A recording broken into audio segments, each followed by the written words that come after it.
Exposure. One of the biggest mistakes I made, if not the biggest earlier in my career, was I was not a people person.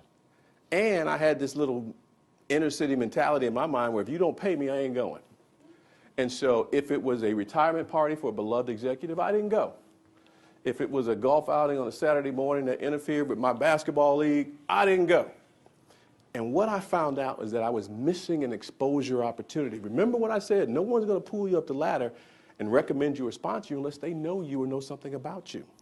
And too often we don't get exposure. I write in the book when I was at Pitney Bowes, I was going to put a district director in LA, and I wanted that person, if could be, to be Latino for a lot of the right reasons. And I went to an Nashimba event, and I invited all my Latino managers out there to an event. It was a Saturday night, the Brilliante Awards, and they all canceled on me. And I had my admin call, sure. Well, what they didn't know is I was really coming out because I knew I was going to replace the existing person, and this was me really interviewing them.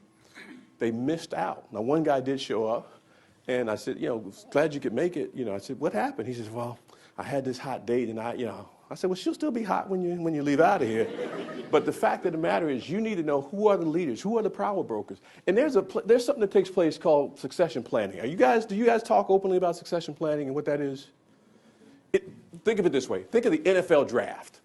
And you put all the names up on the board of all the players in the organization at a certain level, and you determine who's ready to be promoted now, who's ready to be promoted 3 to 6 months from now, 12 months from now, 2 to 3, and oh, by the way, nobody says this, who ain't ever getting promoted.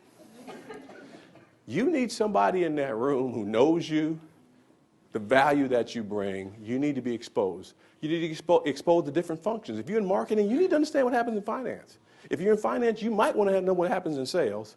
And then again, new information. Where do you get your information from? Exposure.